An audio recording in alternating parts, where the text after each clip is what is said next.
مش نفهم بقى بس مش دوزيام سيونس شكون اللي جا؟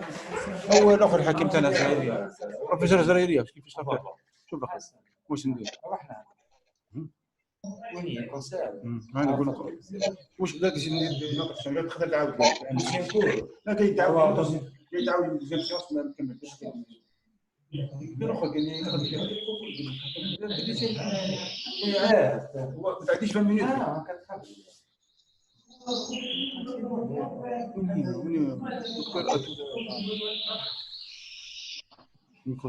Il y a une coupure. Oui, excusez-moi, je vais voir qu'est-ce qui se passe. Voilà, donc mais maintenant, j'attends un problème technique de reprendre les partages d'écran. Voilà. Et je suis en train de partager. Un problème. Donc, il y a eu le temps qui a été épuisé. On a redémarré notre séance normalement.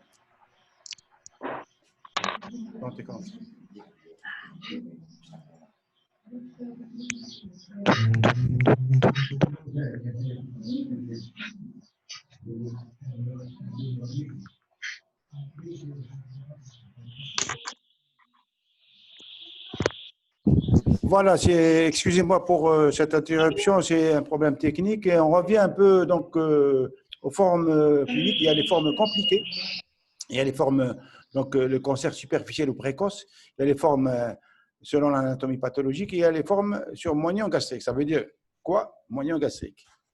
Moignon gastrique, ça veut dire c'est un estomac qui a été déjà opéré et on a fait une gastrectomie partielle, on a enlevé une partie de l'estomac et pas tout l'estomac. Il reste un moignon, ça veut dire une partie. On commence par les formes compliquées. Il y a les formes hémorragiques, les formes sous forme de perforation péritonite, je viens de dire. Il y a les sténoses carrément au niveau du cas.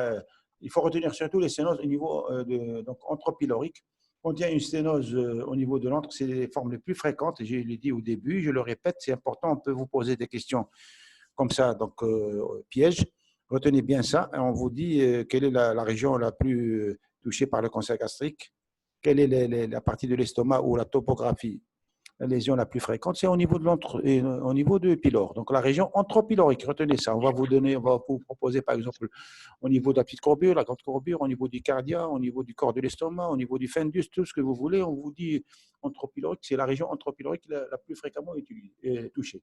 Et d'ailleurs, on a souvent des patients dans cette localisation qui se présentent à nous et sous forme de tableau donc de vomissement, d'amaigrissement, donc le tableau de sténose du pylore. Amaigrissement post-prandial tardif, tout ça. Vous allez le voir dans l'ulcère. Sténose ulcéreuse. C'est le même tableau clinique, avec un amaigrissement important. On passe à la forme donc, de cancer superficiel, sont découverts surtout dans les pays où on a un dépistage. Ou bien c'est les patients qui sont sous surveillance périodique, avec des fibroscopies périodiques tous les 6 mois, parce qu'ils ont la maladie de Ménetrier, parce qu'ils ont la maladie de Birmer, toutes les pathologies qui sont exposées au risque. Là, on leur fait des fibroscopies répétées, périodiques, et là, on découvre le cancer à son début. C'est ce qu'on appelle le cancer superficiel. Et c'est très important parce que la prise en charge sera de loin plus facile et de meilleur pronostic. Parce que chez nous, c'est des catastrophes qui se présentent. C'est au stade 4, au T4. T4, ça veut dire qu'on va voir tout à l'heure, ce n'est pas la peine d'anticiper. Il y a plusieurs types, donc T1 jusqu'à T4. T4, c'est la plus grave, c'est la tumeur, elle touche toutes les parois de l'estomac et envahit les organes de voisinage. C'est le stade ultime, c'est le dernier stade. Et là, c'est la forme qui se présente chez nous parce que nous sommes encore sous-explorés et sous-diagnostiqués. Les patients sont négligents, d'où l'intérêt d'orienter les malades à faire des fibroscopies quand ils auront des signes, donc des signes d'appel gastrique. Cela permet de découvrir des cancers à leur début ou sous la forme superficielle. Les formes anapathes, il y a la forme ninite plastique, c'est un très mauvais pronostic parce qu'il y a une infiltration de toutes les couches de la paroi gastrique et c'est un petit estomac, microgastrie ou petit estomac, et ça représente 5% des cancers gastriques. Et c'est un très mauvais pronostic. En général, c'est comme une carcinose, c'est-à-dire une atteinte, même si on fait la gastrectomie, le pronostic reste donc de mauvaise qualité. Très bien.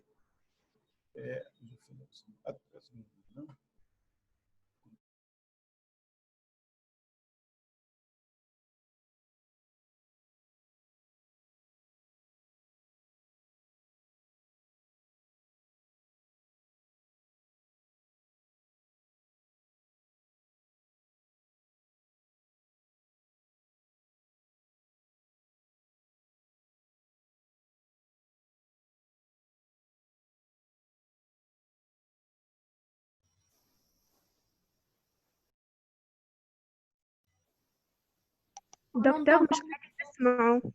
On n'entend pas, monsieur. أو حتى هو il vous entend pas.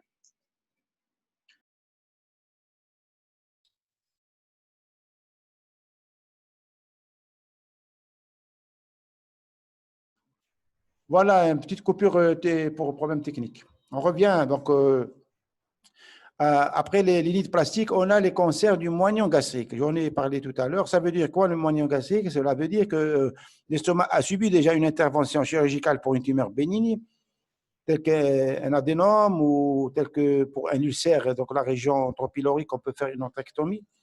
Il reste une partie de l'estomac, là c'est le moignon, il est exposé au risque de cancer. C'est une forme clinique. La diapo suivante. L'examen, bon, voilà. On se répète un peu. Donc, le bilan d'extension, c'est quoi le bilan d'extension? Vous voyez en titre bilan d'extension. Pour chaque pathologie cancéreuse, il y a toujours un bilan du malade, un bilan de la maladie et un bilan d'extension. Ça fait partie du bilan de la maladie. Le bilan d'extension, il est important à faire parce que c'est grâce à ce bilan-là qu'on peut dire que la tumeur elle est donc localisée ou elle est au niveau donc loco-régional ou elle est à distance. Ça veut dire qu'elle a envoyé des métastases hépatiques ou ailleurs, ou péritoniales ou ailleurs. Donc cet examen, donc le bilan d'extension, comporte plusieurs éléments. Il y a l'examen clinique, il y a l'examen échographique et il y a la TDM qui est très importante de nos jours. On commence par l'examen clinique, bien sûr.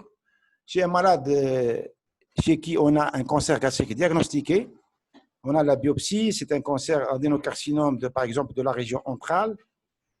On ne va pas l'opérer d'emblée, on va faire un bilan d'extension pour voir s'il n'y a pas de métastase, parce que le schéma thérapeutique n'est pas le même.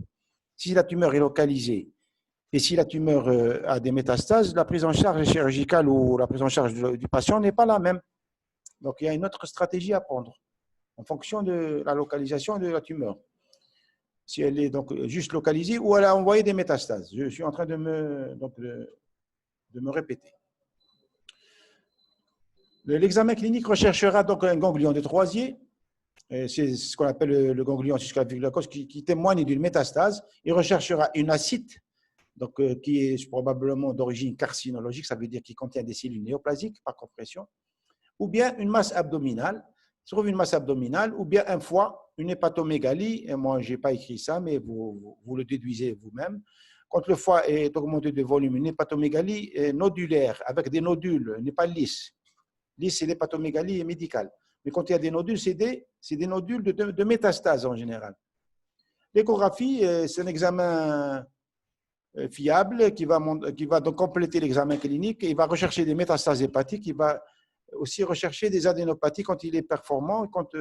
C'est un examen, l'échographie, c'est un examen opérateur dépendant. Si l'appareil est de bonne qualité, si l'opérateur, celui qui examine, a des compétences suffisante, donc il peut montrer même les adénopathies et même la taille de la tumeur, sa localisation et tout ça. Mais l'examen clé, c'est la todositométrie thoraco-abdominopelvienne. On appelle ça scanner sous forme de TAP. TAP, ça veut dire T, thoraco-A. C'est abdominal et pelvien. On va faire donc un passage sur tout, donc thorax, abdomen et pelvis, pour rechercher des métastases. Pour rechercher des métastases pulmonaires, on ne fait plus de radio du thorax, il n'y a plus de mise, c'est obsolète comme technique. On fait le scanner thoracique, puis abdominal et pelvien, en un seul coup. Donc, l'examen de référence pour apprécier les rapports de la tumeur avec les organes de voisinage, si la tumeur, la petite courbure, elle est donc adhérente au pédicule hépatique, si elle est adhérente au bord gauche du foie, si elle est adhérente au niveau de la rate quand c'est la grande courbure, si elle est adhérente en postérieur au pancréas, ça c'est important. Ça va nous guider déjà sur donc, la résecabilité. Est-ce qu'elle est résécable? Est-ce qu'elle est extirpable ou non? Donc, bon, les métastases hépatiques, ce n'est pas un problème. Il visualise les adénopathies à partir de 1,5 cm. Même les petites adénopathies par rapport à l'échographie, il est plus performant pour les adénopathies. Un scanner thoracique est utile à la recherche de métastases pulmonaires qui sont rares en général dans cette pathologie. Voilà. Donc, le bilan d'extension, c'est très important. Il y a un examen très important qui est d'actualité et qui est un examen clé, c'est l'écho-endoscopie. Ça veut dire quoi? Ça veut dire c'est une endoscopie qui est faite pas avec un optique, c'est-à-dire pas avec une image, mais avec une échographie à la tête de l'endoscope. L'endoscope est muni au niveau de sa tête, est muni d'une échographie circulaire, et vous voyez là, sur les images à droite, vous voyez très bien donc, les 3 couches ou les 4 couches, la muqueuse, la sous-muqueuse et la séreuse. Vous le voyez très bien et vous imaginez ici qu'il y a une tumeur. Voilà, ici il y a une tumeur par exemple. Hein? Il y a une tumeur ici. Vous voyez ici voilà, une autre image agrandie où vous voyez très bien la tumeur. Voici les couches, donc muqueuses, sous-muqueuses et séreuses, et il y a une tumeur qui, donc la paroi gastrique, qui va jusqu'à atteindre les organes de voisinage. C'est un examen sophistiqué qui n'est pas disponible à Annaba, il est disponible à l'AEG. De temps en temps, on l'envoie pour certains malades, surtout pour les voies biliaires et tout ça.